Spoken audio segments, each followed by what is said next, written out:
ഒരു കാലത്ത് നമ്മൾ വളരെയധികം ചർച്ച ചെയ്ത കേസുകൾ അതിന്റെ ഇപ്പോഴത്തെ അവസ്ഥ എന്താണ് എന്ന് പരിശോധിക്കുന്നു. എന്നിട്ടെന്തായി?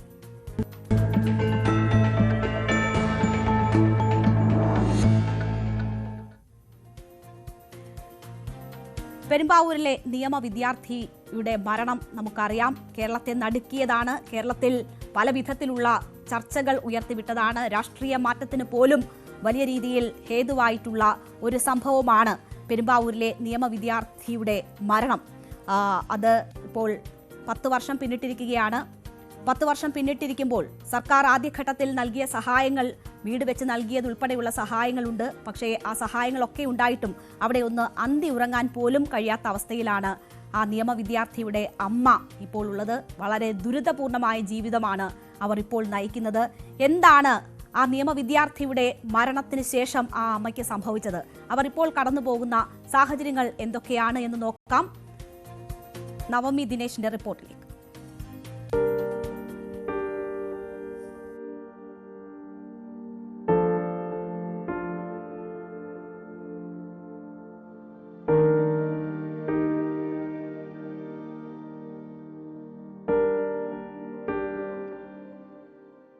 കേരളം ഒരിക്കലും മറക്കാത്ത പേരാണ് ജിഷ. പെരുമ്പാവൂർ സ്വദേശിയായ ജിഷ അതിക്രൂരമായി പീഡനത്തിനിരയായി കൊല്ലപ്പെട്ടിട്ട് 10 വർഷം തികയുന്നു. ജിഷയുടെ അമ്മ രാജേശ്വരിയും കുടുംബവും ഇപ്പോൾ എവിടെയാണെന്ന് അന്വേഷിച്ചിറങ്ങിയ ന്യൂസ് 18 സംഘം ആ യാത്ര അവസാനിപ്പിച്ചത് ഹൈക്കോർട്ടിലെ ബോട്ട് ജെട്ടിക്ക് മുന്നിലാണ്. എന്താണ് ജിഷയുടെ അമ്മയ്ക്ക് ഇവിടെ ആവശ്യമെന്നല്ലേ നമുക്ക് തന്നെ നേരിട്ട് ചോദിക്കാം. അമ്മയെ ഞങ്ങൾ ഒരുപാട് അന്വേഷിച്ചു, ഒരുപാട് പേരോട് ചോദിച്ചു. അവസാനം ഞങ്ങൾ ഇവിടെ എത്തിയത് ഈ ഹൈക്കോർട്ട് ബോട്ട് ജെട്ടിക്ക് മുന്നിലാണ്. ഇവിടെയാണിപ്പോൾ ഊണും ഉറക്കവും എന്നൊക്കെ അറിഞ്ഞു. വീട്ടിലിരിക്കാൻ പറ്റുള്ള മോനെ, മഴ പെയ്ത വെള്ളമാണ് മുഴുവനും. പിന്നെ എങ്ങനെ ഇരിക്കുന്നു പറയാൻ? നിങ്ങൾ എപ്പോഴും വെള്ളം കോരി പറ്റിക്കലാണ്. എനിക്ക് പണി മുറിയില്ല.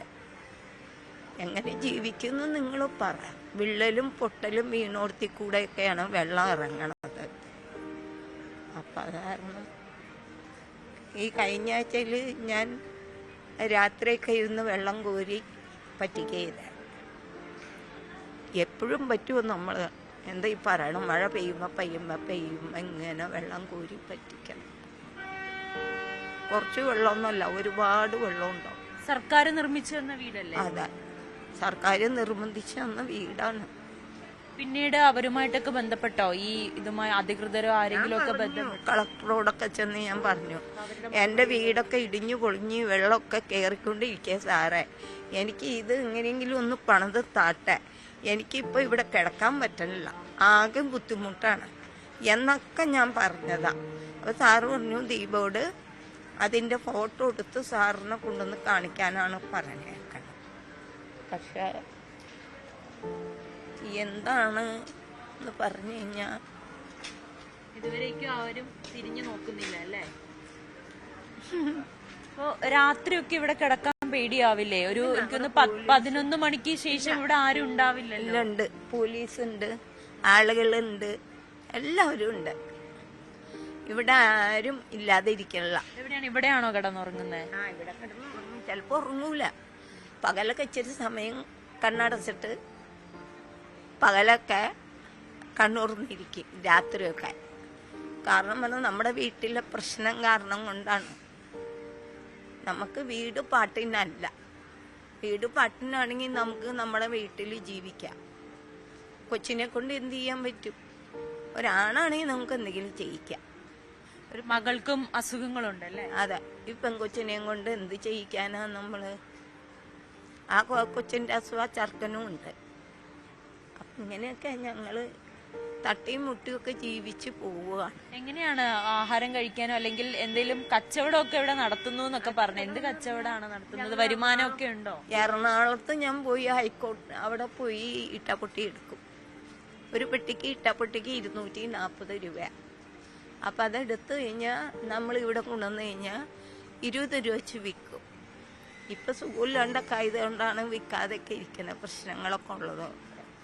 അപ്പം അത് വിറ്റ് കഴിഞ്ഞാൽ എനിക്ക് ജീവിക്കാനുള്ള പൈസ എന്തായാലും കിട്ടും. ആരോടും നമ്മൾ കുമ്പിടാൻ പോകുന്നില്ല. പക്ഷേ താമസിക്കാൻ പറ്റാനുള്ള താമസിക്കാൻ പറ്റാണ്ട് വീടുണ്ടെന്ന് പറഞ്ഞിട്ട് എന്തായാലും അതിനിടയിൽ ഒരുപാട് ആരോഗ്യ പ്രശ്നങ്ങളും ഉണ്ടായെന്ന് തോന്നുന്നു അല്ലേ? ആശുപത്രിയിലൊന്ന് പോയിട്ട് ഞാൻ എന്താ പറയാ, ഇവിടെ ഓച്ചറയില് പോയിപ്പോ കായംകുളത്ത് വെച്ചൊന്ന് വീണു. സാറ് ആ ബസ്സിന്റെ ആള് പറഞ്ഞ് ഇറങ്ങാൻ പറഞ്ഞു. അപ്പൊ എനിക്ക് നല്ല പനിയുണ്ടായിരുന്നു കുറെ ദിവസമായിട്ട്. അപ്പൊ ഞാൻ പറഞ്ഞു ഞാൻ ഇറങ്ങാൻ നോക്കുമ്പോ സ്റ്റെപ്പിന് ഭയങ്കര പൊക്ക, താഴെ കുത്തനെയില്ല കാല്. എങ്ങനെയാണെന്നറിയില്ല, ഞാൻ ഇറങ്ങി തെറിച്ചു പോയി. അവിടെ കുറച്ച് ചെളിയും വെള്ളമൊക്കെ ഉണ്ടായി, അതിലൊക്കെ വീണ് പല്ലൊക്കെ കുറേയൊക്കെ കമ്പിയൊക്കെ ഇട്ട് കിട്ടിയേക്കണം. അപ്പോൾ അവർ 6 മാസത്തെ ഇതാണ് പറഞ്ഞിരിക്കുന്നത്. അപ്പം അത് ഒക്കെ ചെയ്തു വന്നാലാണ് നമുക്ക് പിന്നെ അവിടെ ഇവിടെ ഒക്കെ പതുക്കെ വെച്ച് എന്തെങ്കിലുമൊക്കെ കുറേശ്ശെ എന്തെങ്കിലുമൊക്കെ ഇറക്കും, അത്രേ ഉള്ളൂ. ഈ ജിഷയുടെ കേസും പിന്നീട് വിധിയൊക്കെ വന്നെങ്കിൽ പോലും അതിലൊന്നും തൃപ്തി ഇല്ലാത്തൊരവസ്ഥയല്ലേ? ജിഷയുടെ കേസൊന്നും അവർ മര്യാദക്കാക്കിയിട്ടില്ല. ഇതൊന്നും അവരാക്കിക്കണേ. പ്രതിനെ അവർ കൊന്നിട്ടുണ്ട് ഇത്രയും നാളായിട്ട്. ഇപ്പം 2-3 തവണ പറഞ്ഞു എത്രയും വേഗം കൊല്ലാൻ പോകും, എത്രയും വേഗം കൊല്ലാൻ പോകും. പിന്നെന്താ കൊല്ലാത്ത? പിന്നെന്താ കൊല്ലാത്ത? എൻ്റെ കൊച്ചിനെ കൊന്നവരെ. ഇപ്പോൾ ജിഷ കൊല്ലപ്പെട്ടിട്ട് ഇപ്പോൾ 10 വർഷമാകുന്നു.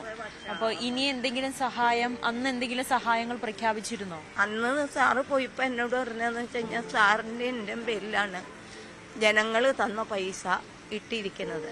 ആരുടെയാണ്? എൻ്റെയും കളക്ടറിൻ്റെയും പേരിൽ. എനിക്കറിയില്ലായിരുന്നു. സാറ് പറഞ്ഞപ്പോൾ ബാങ്കിൽ നിന്നുള്ളവരൊക്കെ പറഞ്ഞപ്പോഴാണ് ഞാൻ അറിയണത്.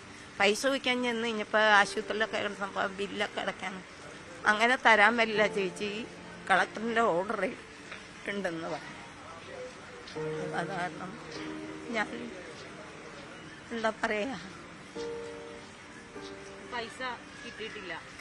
സാറ് പറഞ്ഞു 10 കൊല്ലം കഴിഞ്ഞിട്ട് 10 കൊല്ലം ആകുമ്പോൾ തരാമെന്നാണ് സാറ് പറഞ്ഞത്. അങ്ങനെയാണെങ്കിൽ ആ പണം കിട്ടാൻ സമയമായി അല്ലേ? ആ, അങ്ങനെയാണ് അതിൻ്റെ ശരിക്കുള്ള തെളിവ്. പൈസ കിട്ടിയിട്ട് വേണം വീട് ശരിയാക്കാൻ. വീട് ശരിയാക്കാൻ അന്ന് ഞാൻ ഇച്ചിരി പൈസ ചോദിച്ചിരുന്നു. അപ്പം അവരോർത്തു നമ്മൾ അഹംഭാവം കൊണ്ട് പൈസ വെച്ചെന്നാണ് അവരെയൊക്കെ തോന്നല്.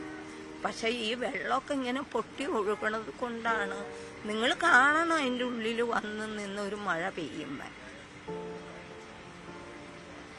ആ മഴ പെയ്യുമ്പോൾ ആ വെള്ളം എങ്ങോട്ടാ പോണേന്നും ആ വെള്ളം എവിടെയാ ചാടണേന്നും ഞാൻ എന്താ ചെയ്യണേന്നൊക്കെ നിങ്ങൾ കാണണം. ഈ ഹൈക്കോർട്ട് ബോട്ട് ജെട്ടിക്ക് സമീപത്തുള്ള ഈ തറയിലാണ് അവർ കിടക്കുന്നത്. അവർക്ക് കൂട്ടായി 2 നായകളുമുണ്ട്. ഇവിടുത്തെ ആളുകളും പോലീസുകാരും മറ്റുമൊക്കെയാണ് ഇവരെ പല രീതികളിലുമൊക്കെ സഹായം നൽകുന്നതും ആഹാരം മേടിച്ച് നൽകുന്നതുമൊക്കെ. പക്ഷെ സർക്കാരിന്റെ ഭാഗത്ത് നിന്ന് നൽകിയ വാഗ്ദാനങ്ങളൊന്നും പാലിക്കപ്പെട്ടിട്ടില്ല, ജിഷയ്ക്ക് നീതി കിട്ടിയിട്ടില്ല എന്ന് തന്നെയാണ് അമ്മ രാജേശ്വരി ഇപ്പോഴും പറയുന്നത്. ക്യാമറാമാൻ ശ്യാംലാലിനോടൊപ്പം നവമി ദിനേശ്, ന്യൂസ് 18 കൊച്ചി. മകൾക്ക് നീതി കിട്ടിയിട്ടില്ല എന്നതാണ് അമ്മ പറയുന്നത്. ഇപ്പോഴും ദുരിത ജീവിതം തന്നെയാണ്. നേരത്തെയും ദുരിത ജീവിതം, ഇപ്പോഴും ദുരിത ജീവിതം. ആ വലിയ ദുരന്തത്തിന് ശേഷവും പ്രഖ്യാപിക്കപ്പെട്ട സഹായങ്ങൾ പോലും അവരുടെ ദുരിതത്തിന് അറുതി വരുത്തിയിട്ടില്ല എന്ന് വേണം മനസ്സിലാക്കാൻ. മാത്രവുമല്ല, നൽകിയ വീട് പോലും ഉപയോഗയോഗ്യമായില്ല എന്നവർ പറയുന്നു. നീതി കിട്ടിയില്ല, ആ പ്രതി ഇപ്പോഴും ജീവിക്കുകയല്ലേ എന്നുകൂടി അമ്മ ചോദിക്കുന്നു. പല പീഡന കേസുകളിലും പ്രതികളുടെ അവസ്ഥയും ഇരകളുടെ അവസ്ഥയും അവരുടെ ബന്ധുക്കളുടെ അവസ്ഥയും സമാനമാണ് എന്നതുകൂടി ഈ അനുഭവം നമ്മളെ ഓർമ്മിപ്പിക്കുകയാണ്.